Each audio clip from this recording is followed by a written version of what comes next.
నమస్కారం, సుమన్ టీవీకి స్వాగతం. ఫిబ్రవరి 2వ తారీఖున వసంత పంచమి రానుంది. ఈ వసంత పంచమి రోజున అంటే సరస్వతీ మాతని పూజ చేస్తూ ఉంటారు. ఆ రోజునే పిల్లలకి విద్యాభ్యాసం కూడా చేస్తూ ఉంటారు. ఈ విద్యాభ్యాసం ఎక్కడ ఎలా చేసుకోవాలి? ఈ వసంత పంచమి యొక్క ప్రత్యేకత ఏమిటి? ఎటువంటి నియమాలను పాటించాలి? ఈ విషయాలన్నిటిపై అవగాహన కల్పించేందుకు మనతో పాటు ఉన్నారు జ్యోతిష శాస్త్ర పండితులు, శ్రీచక్ర పీఠ వ్యవస్థాపకులు బ్రహ్మశ్రీ ప్రదీప్ జోషి గారు. నమస్కారం గురుగారు. శ్రీమాత్రే. గురుగారు, వసంత పంచమి రాగానే పిల్లలందరికీ ఇంకా ఆ రోజే ఇంకా అక్షరాభ్యాసం చేసేయాలి అని చెప్పేసి అందరూ చూస్తూ ఉంటారు. అయితే అక్షరాభ్యాసం ఎక్కడ చేసుకుంటే వాళ్ళకి మంచి విద్య అనేది వస్తూ ఉంటుంది. సో ఎటువంటి నియమాలను ఈరోజు పాటించాలి? ఏంటి వసంత పంచమి యొక్క ప్రత్యేకత? శ్రీ గురుభ్యో నమః. శ్రీమాత్రే నమః.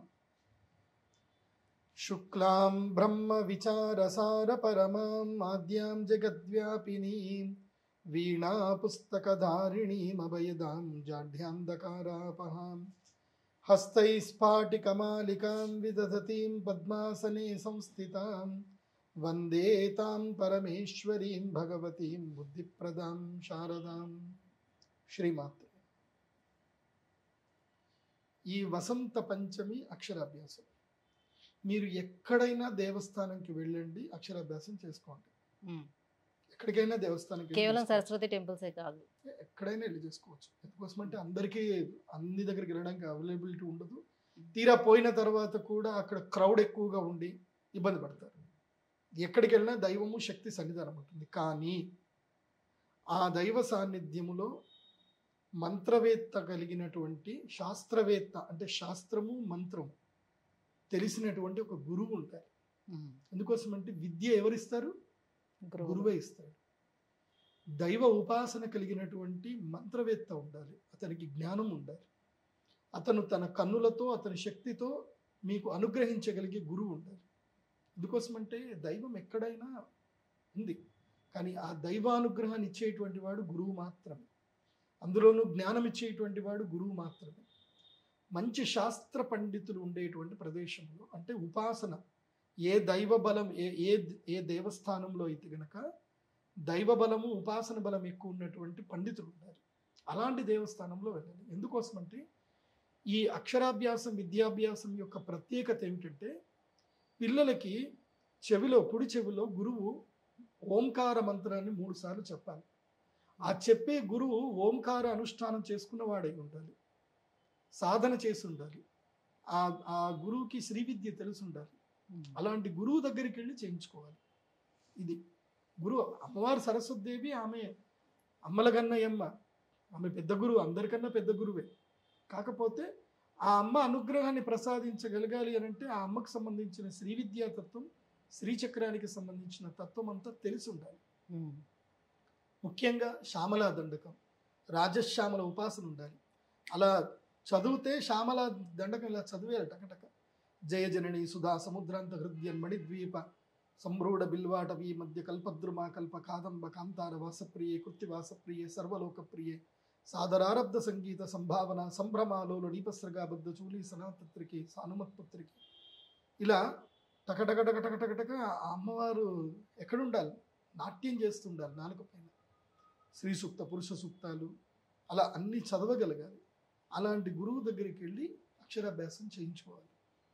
అక్షరాభ్యాసం చేయించే పద్ధతి ఏమిటంటే కనుక మొట్టమొదటిగా మీరు ఒక క్లాత్, ఒక వైట్ కలర్ క్లాత్ కానీ ఆకుపచ్చ రంగు క్లాత్ కానీ ఏదైనా సరే, బ్లాక్ బ్లూ తప్ప ఏదైనా ఒక క్లాత్ తీసుకొని ఒక పీఠ మీద, ఒక చౌక పీఠ మీద క్లాత్ పర్వాలి, దాని మీద బియ్యం వేయాలి. బియ్యం వేసి బియ్యాన్ని చదును చేయాలి. చదును చేసి దాని మధ్యలో కలశం పెట్టాలి. కలశం మీద ఒక కొబ్బరికాయ పెట్టాలి. కొబ్బరికాయ మీద ఒక గోపురంలాగా ఒక ఎర్రటి కనుమ పెట్టుకోవాలి. పెట్టి గణపతి, గౌరీ, తమలపాకులు, ఒక 100 తమలపాకులు తీసుకొని ఆ తమలపాకులు పెట్టేసుకొని గౌరీ, గణపతి, నవగ్రహాలు, అష్టదిక్పాలకులు వీళ్ళందరినీ ధ్యానం చేసుకొని ఆవాహన చేసుకోవాలి. చేసుకున్న తర్వాత మూల అధిష్టాన దేవత సరస్వతీదేవి అమ్మవారి యొక్క మూల మంత్రం పిల్లలతో చెప్పించాలి. చెప్పించి తండ్రి తన కుడికాలు మీద పిల్లవాడిని కూర్చోబెట్టుకోవాలి. ఎడమ కాలు మీద పిల్లల్ని, ఎడమ తొడ మీద పిల్లల్ని కూర్చోబెట్టుకోవాలి. తండ్రి కుడి తొడ మీద కూర్చోబెట్టుకోవాలి పిల్లల్ని. కుడి తొడ మీద తండ్రి కూర్చోబెట్టుకొని తండ్రి మొట్టమొదటిగా పిల్లవాడితో ఓంకారం రాపించాలి. ఓంకారం రాపించి శ్రీమాతృ మంత్రం, శ్రీమాత్రే నమః, శ్రీమాతృ మంత్రం చెప్పించాలి. తర్వాత తల్లి కూడా అక్షరాభ్యాసం చేయించాలి. వీరిద్దరూ అక్షరాభ్యాసం చేసిన తర్వాత హారతి, ఇదైతే భగవంతునికి మనం నివేదన చేయవలసినటువంటి హారతి, ప్రసాదము, నైవేద్యం అంతా చేసి ప్రదక్షిణపూర్వకంగా నమస్కారం చేసి తర్వాత గురువు దగ్గరికి రావాలి. మేము అక్షరాభ్యాసం చేసాం. ఎందుకోసం అంటే శాస్త్రంలో మాతృదేవోభవ, మొట్టమొదటి గురువు ఎవరు అంటే తల్లి, తర్వాత పితృదేవోభవ, రెండవ ప్రధాన దైవము తండ్రి. వీళ్ళిద్దరు అయిపోయారు. మూడవ వాళ్ళు ఎవరు అంటే ఆచార్య దేవోభవ. అప్పుడు ఆచార్యుడి దగ్గరికి రావాలి. ఆచార్యుడి దగ్గరికి వచ్చి మేము అక్షరాభ్యాసం చేసాము, వీడికి మంత్రోపదేశం చేయండి, ప్రణవ మంత్రం ఉపదేశం చేయండి. అప్పుడు కుడి చెవులు గురువు ఓంకారాన్ని చెప్పి గురువు కూడా దగ్గర కూర్చోబెట్టుకొని ఆ పిల్లవాడికి శ్రీమాత్రే నమః, అదేవిధంగా లేదంటే ఓం నమ శివాయ లేదా ఓం నమో నారాయణాయ, ఓంకారం అనే ప్రణవనాదాన్ని గురువు తన చేతితోటి రాయించాలి. రాయించి గురువు తన అరచేతితోటి పిల్లవాడి చేయి మీద, నెత్తి మీద చేయి పెట్టి ఆశీర్వాదం చేయాలి. వీడు ప్రపంచానికి జ్ఞానోపదేశం చేసే శక్తి సామర్థ్యం కలిగినటువంటి వాడు అవ్వాలి, చక్కగా స్కిల్ పర్సనాలిటీ అవ్వాలి, సరస్వతి అనుగ్రహం కలగాలి, ధనవంతుడు ఐశ్వర్యవంతుడు కావాలి, అన్ని గ్రహాలు కూడా ఈ పిల్లవాడికి అనుకూలించాలి, అరిష్టాలు దూరం అవ్వాలి అని గురువు ఆశీర్వచనం చేయాలి. అలా ఆశీర్వచనం చేసిన తర్వాత తల్లి తండ్రి పిల్లవాడిని ఒడిలో పెట్టుకొని చక్కగా అమ్మవారి దగ్గరికి వెళ్ళి ఓడిబియ్యం వేయడము, అమ్మవారికి ఓడిబియ్యం ఇవ్వాలి. ఆ రోజు ఓడిబియ్యం పూసి ఆ తర్వాత అమ్మవారికి దండం పెట్టుకొని అదే దేవస్థానంలో అమ్మవారి యొక్క నైవేద్యము భోజనం చేయాలి. ఏం భోజనం చేయాలి? నైవేద్యం, ప్రసాదము, అమ్మవారికి పెట్టిన నైవేద్యం భోజనం చేయాలి. చాలా మంది ఏం చేస్తారు, ఇంత కష్టపడి వెళతారు, చక్కగా అక్షరాభ్యాసాలు అని చెప్పి బయటకు వచ్చి ఎక్కడో హోటల్లో తింటారు. వాడు హోటల్లో స్నానం చేసి వండాడో తెలియదు, ఏం వేసాడో తెలియదు, ఎట్లా చేస్తున్నాడో తెలియదు. సో పద్ధతి ఉండదు. మళ్ళీ అందుకే చక్కగా అరిటాకులు కానీ మంచిగా వేసుకొని చక్కగా భోజనం. మరి సరస్వతి మాత టెంపుల్స్ లోనే ఒకవేళ అక్షరాభ్యాసం చేయకుండా మీరు చెప్పినట్టుగా ఏదైనా టెంపుల్స్ లోనే ఒకవేళ ఇంట్లో చేయించుకున్నా పర్వాలేదు. మరి అప్పుడు అమ్మవారికి ఒడిబియ్యం అది ఇవ్వడం ఇంట్లోనే పోయండి, ఇంట్లో ఒడిబియ్యం పోయండి, పోసి అక్కడ అమ్మవారి దేవస్థానంకి వెళ్ళి ఇచ్చేసి రండి. ఇప్పుడు వసంత పంచమి అంటే అందరు కూడా బాసర సరస్వతి దేవస్థానానికి వెళ్ళిపోతారు. మోస్ట్ బాసర సరస్వతి అమ్మవారు మహాశక్తి పీఠం. అది సాక్షాత్తు వ్యాస భగవాన్ల వారు మహాభారతం రాసింది అక్కడనే, గణేశుడు కూడా అక్కడనే కూర్చొని మహాభారతం రాశారు అనేది ప్రతీతి.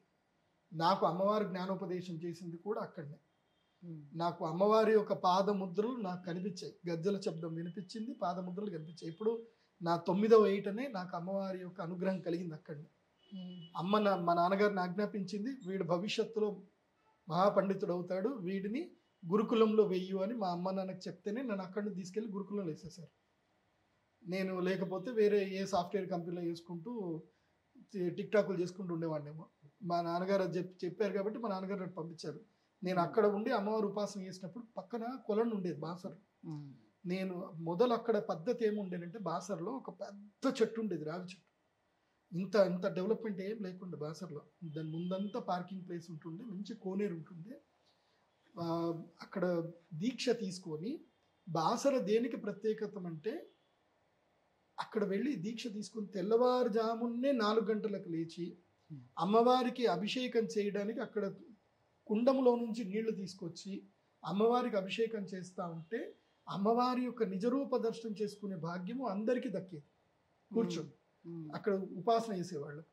తర్వాత అమ్మవారికి 108 ప్రదక్షిణలు చేసుకునేవాళ్ళు. ప్రదక్షిణలు చేసుకొని అక్కడనే దీక్షాపీఠం పెట్టుకొని అమ్మవారి యొక్క మూల మంత్రము అక్కడ మాకు ఉపదేశం చేసేటువంటి వాళ్ళు ఆ దేవస్థానం యొక్క అర్చకులు. ఇప్పుడు అచ్యుత్ అని ఒక ఆయన ఉంటుండే, అచ్యుతన్న అని చెప్పి వాళ్ళు మాకు ఉపదేశం చేశారు. ఉపదేశం చేసిన తర్వాత అక్కడ మంత్రం చదువుకోవాలి. 1,00,000 జపం కానీ 10,000 జపం కానీ చేసుకుంటూ ఉండాలి. మధ్యాహ్నము అంటే 11 అవుతూనే అమ్మవారి యొక్క కనుమిస్తారు. దేవస్థానం వాళ్ళే బ్రాహ్మణులే మనకు కనుమిస్తారు. అమ్మవారి యొక్క కనుమిస్తే ఆ కనుము 4 వైపుల ముడిగట్టేసుకొని దాన్ని కనుము ఇట్లా చేతిలో వేసేసుకొని బ్యాగులు లాగేసుకొని భిక్షాటనకి వెళ్ళాలి. ఎక్కడ బాసర వ్యాసపురి దేవస్థానానికి సంబంధించిన బ్రాహ్మణుల కుటుంబాలు ఎవరైతే వ్యాసపురి బాసర విలేజ్లో వాళ్ళందరూ రెసిడెన్స్ అయి ఉంటారు. వాళ్ళ ఇళ్ళన్నీ కూడా ఒకరికొకరికి తెలుస్తూనే ఉంటాయి. వాళ్ళ ఇళ్ళకి వెళితే వాళ్ళు అక్కడ ఏం చేసేవాళ్ళు, ప్రతిరోజు వాళ్ళు వైశ్వానరము అగ్నిహోత్రం చేయగా మిగిలిన ప్రసాదం ఏదైతే ఉందో పక్కన పెట్టేవాళ్ళు. ఎవరు, ఈ దీక్షాపరుల కోసం అని పక్కన పెట్టేవాళ్ళు కాబట్టి ఎవరైతే వస్తారో వాళ్ళందరికీ ఇంత అన్నం వేసేవాళ్ళు. అలా అన్నం వేసినప్పుడు వీళ్ళందరి ఇళ్ళ నుంచి అన్నం కలెక్ట్ చేసుకొని మళ్ళీ దేవస్థానంకి వచ్చి అమ్మవారికి ఆ ప్రసాదాన్ని చూపించి కొలను దగ్గరికి వెళ్ళి కొలంలో కొంచెం అది అన్నం వేసి మళ్ళీ అదే బట్టలోనే, మళ్ళీ ప్లేట్లో గీట్లో ఏం కాదు, మళ్ళీ దాంట్లో ఆవకాయలు గీవకాయలు ఏం యాడ్ చేసుకోవద్దు, వాళ్ళు ఏం వేశారో దాన్ని అలాగే తినాలి. తినేసి మళ్ళీ ఆ క్లాత్ కడుక్కోవాలి, అదే నీళ్ళల్లో క్లాత్ కడిగేసుకొని ఏం చేయాలి, మళ్ళీ ఆరేసుకొని మధ్యాహ్నం పూట కాస్త విశ్రాంతి తీసుకొని మళ్ళీ సాయంత్రం అమ్మవారికి భజన, రాత్రంతా మళ్ళీ జపం చేసుకొని పడుకోవాలి. మళ్ళీ తెల్లవారుజామునే 3:30కి లేవాలి, బ్రాహ్మీ ముహూర్తంలో లేవాలి, చల్లటి నీళ్ళు స్నానం చేయాలి, అమ్మవారి అభిషేకం చూడాలి, అమ్మవారి బండారు తీసుకోవాలి, బండారు నోట్లో వేసుకోవాలి, ఇట్లా తిరగాలి. ఇది బాసర దేవస్థానానికి సంబంధించిన ఒక పద్ధతి. ఈ రాను రాను ఎండోమెంట్ కల్చర్ వచ్చి ఏం చేసిందంటే ఈ దేవస్థానానికి సంబంధించిన వచ్చిన ధనమంతా కూడా ఆ అర్చకులే తీసుకొని వాళ్ళు అందరూ పంటలు పండించి ఈ దేవస్థానంలో దీక్ష తీసుకునే వాళ్ళందరికీ వాళ్ళు అన్నదానం చేసేవాళ్ళు. వీళ్ళందరూ వచ్చేసి పంతుల్ని అందరిని ఏం చేస్తారంటే ఎవరైతే అర్చకులు ఎవరైతే దైవ సంపన్నులు ఎవరైతే ఉంటారో వీళ్ళందరినీ లేబర్ కిందకి మార్చేశారు ఎండోమెంట్ డిపార్ట్మెంట్. అంటే మీరు నెల జీతగాళ్ళు, మీకు ఇంత నెల జీతం ఇచ్చేస్తాము అన్నట్టు మార్చారు. అది చాలా తప్పు పని చేశారు. బాసర్లో తప్పు జరిగింది.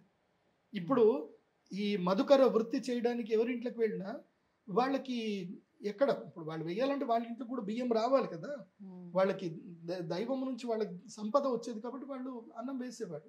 ఇప్పుడు రాను రాను ఏమైపోయిందంటే ఉపాధి తగ్గిపోయింది కాబట్టి బ్రాహ్మణ కుటుంబాలు తగ్గిపోయాయి. ఇప్పుడు 3-4 మధుకర వృత్తికి వేస్తున్నారు, వాళ్ళు వదిలేట్ల, కొంతమంది అయితే వేస్తున్నారు. కానీ ఎన్నో కుటుంబాలు అమ్మవారి యొక్క సేవను వదిలేసి వెళ్ళిపోయాయి. అందుకే నాకు బాసరికి వెళ్ళాలంటే కొంచెం బాధ అనిపిస్తుంది నాకు. ఇప్పుడు సరస్వతి అమ్మవారి యొక్క శక్తి అక్కడ ఉంది. శక్తి దేని వల్ల ఉంది? మంత్రము వల్ల శక్తి ఉంది, అనుష్ఠానం వల్ల శక్తి ఉంది. అనుష్ఠానము లేదు, మంత్రము లేదు, శక్తి ఎక్కడ ఉంటుంది? ఉండదు కదా. నువ్వు రోజు లాక్కుంటూ వెళ్ళిపోతా ఉన్నావు, కానీ శక్తిపాతం చేయాలి కదా. ఇక్కడ శ్రీచక్రానికి శక్తిపాతం చేయాలి కదా. బాసరలో ఒకే ఒక చోట ఐరావత, కూర్మ, నాగ, శ్రీచక్రం అక్కడ ఉంది. అంటే గరుత్మంతుడు, ఐరావతము, నాగ, తర్వాత అశ్వదళము, ఇవన్నీ కడుక్కున్నటువంటి పంచప్రాకార శ్రీచక్రం అక్కడే ఉంది, ఇంకెక్కడ లేదు. భారతదేశంలో ఎక్కడా లేదు. అది వ్యాసుల వారు పెట్టినటువంటి శ్రీచక్రం అది. అందుకే వసంత పంచమి రోజు ప్రతి ఒక్కరూ బాసరికి వెళ్లాల్సిందే, దర్శనం చేసుకోవాల్సిందే. కాకపోతే ఈ పద్ధతి ఏదైతే ఉందో, భోజన పద్ధతి, మధుకర పద్ధతి ఏదైతే ఉందో, ఇది అమ్మవారు నాకు అప్పచెప్పింది. నేను అదే పద్ధతి కోసం అని చెప్పి నేను అక్కడనే ఎప్పుడు వెళ్ళినా కూడా అమ్మవారి దగ్గరికి ఒక రాత్రి నిద్ర చేసి తర్వాత నెక్స్ట్ డే భిక్షాటన చేసి సో అలాగ పూర్తి చేసుకొని రావాలి అని అంటారు. బట్ ఇప్పుడు మనం ఇలా వెళ్ళి దర్శనం చేసుకుని అలా వెంటనే వచ్చేస్తున్నాం. అదేదో సొల్యూషన్ చెప్పి సిగ్నేచర్ చేసి వచ్చినట్టు వస్తుంది. సనాతన ధర్మంలో, హైందవ ధర్మములో దైవ దర్శనము అంటే అర్థం ఏంటంటే దైవం దగ్గర ఒక రాత్రి గడపడం, దైవ ఉపాసన చేయడం, శక్తి ఉపాసన చేయడం. పైన కాళికా అమ్మవారు ఉంటారు, చాలా పవర్ఫుల్ కాళికా అమ్మవారు. ఒకప్పుడు ప్రతీతి ఉండేది, రాత్రి ఎవడన బయటకు పోతే కాళికా అమ్మవారు తినేసేది అని చెప్పి ప్రతీతి ఉండేది అక్కడ. అంత శక్తి ఉండేది అక్కడ బాసర్లో. ఇప్పుడు అంత నీరుగారిపోయింది, మొత్తం దాన్ని కమర్షియల్ చేసి పెట్టేశారు. ఒక commercial complex, come give me money అయిపోయి కమర్షియల్ కాంప్లెక్స్ చేసి పెట్టేశారు దాన్ని. పోనీ డబ్బులు తీసుకుంటే తీసుకోండి, భక్తులకి ఆ సౌలభ్యత ఇవ్వాలి కదా. మొదలు బాసర అమ్మవారి దగ్గరనే ప్రాకారంలోనే దీక్ష కూర్చునేవాడు. ఇప్పుడు ఆ దీక్షలు ఏం లేవు. ఏమనుంటే దీక్షలు మీరు ఆడ బయట ఏదైనా హోటల్ నుండి చేసుకోరు అంటున్నారు. దీక్షాపీఠం లేదు, చాలా తప్పు చేస్తున్నారు. అండ్ ప్రధానంగా అక్కడ ఉండే రావి చెట్టును కొట్టేసేది కాదు, ఆ చెట్టును మొత్తం కొట్టేశారు. శక్తి అక్కడ ఉండేది వృక్ష రూపంలో శక్తి ఉండేది, దాన్ని కూడా కొట్టేశారు. ఇప్పుడు ఏదో చేస్తున్నారు, ఏదో నడుస్తున్నాయి. ఏముంటుంది, ఓ విఐపి లీడర్ తీసుకెళ్తే కూర్చోబెడతారు, మామూలు మనిషిని అయితే కూర్చోబెట్టలేరు. సో ఇట్లా జరుగుతుంది అనమాట. ఒకప్పుడు సాంప్రదాయాలు వేరు, ఇప్పుడు ఆ సాంప్రదాయాలన్నీ అటకెక్కేసాయి. ఈ వసంత పంచమి రోజున మీ దగ్గర ఎటువంటి పూజా కార్యక్రమాలు అవలంబిస్తున్నారు? నేను చెప్పేది ఏంటంటే, మీరు ఎవరైనా సరే బాసరికి రండి, అమ్మవారి దర్శనం చేసుకోండి. లేదంటే వసంత పంచమికి మా శ్రీచక్ర పీఠానికి రండి. pradeepjoshi.com వెబ్సైట్లో మా టెంపుల్ అడ్రస్ ఉంటుంది, వసంత పంచమికి సంబంధించిన వ్యవహారం ఏముంది, ఏం కథ అన్నీ ఉంటాయి. నేను అందరికీ పలకలు ఫ్రీగా ఇస్తాను, అందరికీ నా చేతితోటి అక్షరాభ్యాసం ఫ్రీగా చేసిస్తాను, అందరికీ నేను ఉపదేశం చేయిస్తాను. సంవత్సరంలో 3 రోజులు అమ్మవారి యొక్క అనుగ్రహం శక్తిపాతం ఉంటుంది నా దగ్గర. 3 రోజులు నేను అవైలబుల్ ఉంటాను, సంవత్సరానికి 3 రోజులు శక్తిపాతం నేను ఇవ్వగలుగుతాను. ఆ రోజు అమ్మ నన్ను అనుగ్రహిస్తుందని నాకు నమ్మకం ఉంది. వసంత పంచమి రోజు మీరు ఏ సమస్య ఉన్నా ఏదున్నా నన్ను వచ్చి కలవచ్చు, మాట్లాడచ్చు. తెల్ల ఆవాలు అభిమంత్రణం చేసిస్తాను శత్రుబాధ విముక్తి అవ్వడానికి. మీకు చదువు సరిగ్గా రావట్లేదు, జ్ఞానం సరిగ్గా లేదు, లవంగాలు తెచ్చుకోండి 100 గ్రాములు, అభిమంత్రణం చేసిస్తాను. లేదు మీకు ఆరోగ్య సమస్యలు ఎక్కువగా బాగా ఇబ్బంది పెడతా ఉన్నాయి, బెల్లము తెచ్చుకోండి, నాని అభిమంత్రణ చేసిస్తాను, ఆరోగ్య సమస్యలు తగ్గుతాయి. జ్ఞాపక శక్తికి, విద్యా జ్ఞాన శక్తికి లవంగాలు, శత్రుబాధకి తెల్ల ఆవాలు, ఆరోగ్యమునకు బెల్లం. ఇవి కొంచెం కొంచెం తెచ్చుకోండి, నేను మంత్రించి ఇస్తాను. అవి తీసుకెళ్ళి నేను చెప్పినట్టుగా వాడుకోండి. ఆ ఒక్కరోజు నేను అందరికి అవైలబుల్ ఉంటాను. సో వీళ్ళకేం డబ్బులు ఏమి అడగను, అభిమంత్రం చేసేయడం అంటే కేవలం అక్షరాభ్యాసం చేయడానికి మాత్రమే కాదు. సో పిల్లలు ఎవరికైనా చదువు సరిగ్గా రావటం లేదు, రండి, ఎవరైనా సరే రండి. మీ పిల్లాడు ఇంటర్మీడియట్ చదువుతున్నా వాడు సరిగ్గా చదవట్లేదు, వాడికి ఏం బుద్ధి లేదు, రండి, వాడికి నెత్తి మీద చేయబెడతాను, అనుగ్రహిస్తాను. అందరికీ ఆ రోజు మంత్రించి ఇస్తాను. అందరికీ అన్నదానము ఫ్రీగా ఉంటుంది, అందరూ అన్నదానం చేసుకోండి. అక్షరాభ్యాసం కూడా ఫ్రీగానే ఇస్తున్నాను. కాకపోతే మీకు ఇష్టం ఉంటే మీరు ఏదైనా సరే ఒక ప్రోడక్ట్ కొనుక్కుంటే, మా ఇంత కార్యక్రమం చేయాలంటే నా దగ్గర కూడా డబ్బులు రావాలి కదా. సో మీరు ఏదైనా ఒక ప్రోడక్ట్ కొనుక్కుంటే అక్షరాభ్యాసం మీకు ఫ్రీగానే ఉంటుంది. అక్షరాభ్యాసం అందరికీ ఫ్రీగానే, అందరికీ పలక బలకం బలపం ఫ్రీనే. నా చేతితోటి నేను అందరికీ అక్షరాభ్యాసం రాయిస్తాను. పూజలో కూర్చోవాలంటే కొంచెం డబ్బు, ఒక 2,000 దీని అంతటికీ కూడా ముందుగా మీ వెబ్సైట్ లోనే లాగిన్ చేసుకొని వెబ్సైట్ లో విజిట్ చేసుకోండి, బుక్ చేసుకోండి. లేదంటే డైరెక్ట్ వచ్చేయండి. డైరెక్ట్ ఫిబ్రవరి 2వ తారీఖు ఉదయం 7 గంటల నుంచి కార్యక్రమాలు స్టార్ట్ అయిపోతాయి. అదే రోజు రాజశ్యామల యాగం కూడా ఉంది. ఇప్పుడు రాబోయేటువంటి ఎలక్షన్స్ వస్తున్నాయండి, జెడ్పీటీసీ ఎలక్షన్స్ ఉన్నాయి, ఎంపీటీసీ ఎలక్షన్స్ ఉన్నాయి, నెక్స్ట్ మున్సిపల్ ఎలక్షన్స్ కూడా ఉన్నాయి. మరి గెలవాలి, ఎవరు అనుగ్రహం కావాలి? రాజశ్యామల దేవి అనుగ్రహం కావాలి. అనుగ్రహం రావాలి అని అంటే ఈ యజ్ఞంలో పాల్గొన్నారు, రాజశ్యామల యజ్ఞంలో పాల్గొన్నారు. సో ఈ కాంపిటేటివ్ ఎగ్జామ్లో సక్సెస్ అవ్వాలన్నా ఏదైనా సరే సంవత్సరానికి 3 ముహూర్తాలు ఉంటాయి, అత్యంత శ్రేష్టమైన ముహూర్తాలు. వసంత పంచమి, అక్షయ తృతీయ, ధనత్రయోదశి, ఈ 3 ముహూర్తాలు. ఈ 3 ముహూర్తాల్లోనే నేను యజ్ఞం చేయిస్తాను, యంత్రం కూడా ఇస్తాను. మిగతా ఏ రోజుల్లోనూ నేను యంత్రము ఇవ్వను. మళ్ళీ ఆ రోజుల్లో యంత్రం తీసుకోవాలంటే 1 lakh పెట్టి పూజ చేసుకోవాలి, మిగతా రోజుల్లో తీసుకోవాలి. అదే ఈ రోజు అనుకోండి 30,000, 35,000లో మీకు యంత్రము వస్తుంది, యజ్ఞము జరుగుతుంది, చక్కగా భోజనం చేసుకుంటారు, ప్రసాదం తీసుకుంటారు. నేను భక్తులకు చెప్పేది ఏంటంటే, వసంత పంచమి రోజు అక్షరాభ్యాసం చేసుకోవాలి అనుకుంటే మా శ్రీచక్ర పీఠంలో అక్షరాభ్యాసం చేయండి. మా దేవస్థానం డెవలప్మెంట్కి మీరు కూడా సహాయకులు అవ్వండి, దాతలు అవ్వండి. అక్కడి నుంచి బాసరికి వెళ్ళడానికి జస్ట్ 16 కిలోమీటర్లే, పక్కనే ఉంటుంది. బాసరికి వెళ్ళండి, అమ్మవారి దర్శనం చేసుకొని రండి. మా శ్రీచక్ర పీఠానికి వచ్చి భోజనం చేయండి. బాసర్లో ఎవరైనా అక్షరాభ్యాసం చేసుకున్నా మా శ్రీచక్ర పీఠానికి వచ్చి భోజనం చేయండి. ఆ రోజు మేము అందరికీ అన్నదానం, అందరికీ సరిపడా అన్నం వండి పెడతాము. 1000 మందికి అన్నదానం చేయడానికి మేము సిద్ధం ఉన్నాము. సో మీరు ఒకవేళ బాసర్లో చేసుకున్నా ఎక్కడో పడి తినకండి, ఇష్టం వచ్చినట్టుగా తినకండి. ఆ రోజు పూజ జరిగింది కాబట్టి. రాజశ్యామల యాగం కూడా దాంతో పాటుగానే చేస్తారు. రాజశ్యామల యాగం 9 గంటలకు ప్రారంభం అవుతుంది, 7 గంటల వరకు అందరూ వచ్చేసేయాలి. అక్షరాభ్యాసాలు అమ్మవారి దేవాలయంలో కంటిన్యూ జరుగుతూనే ఉంటాయి. అమ్మవారి సన్నిధానంలో శ్రీచక్రం దగ్గరనే, అంటే మా దగ్గర 360 kgల పంచలోహ శ్రీచక్రం ఉంది, పెద్దది.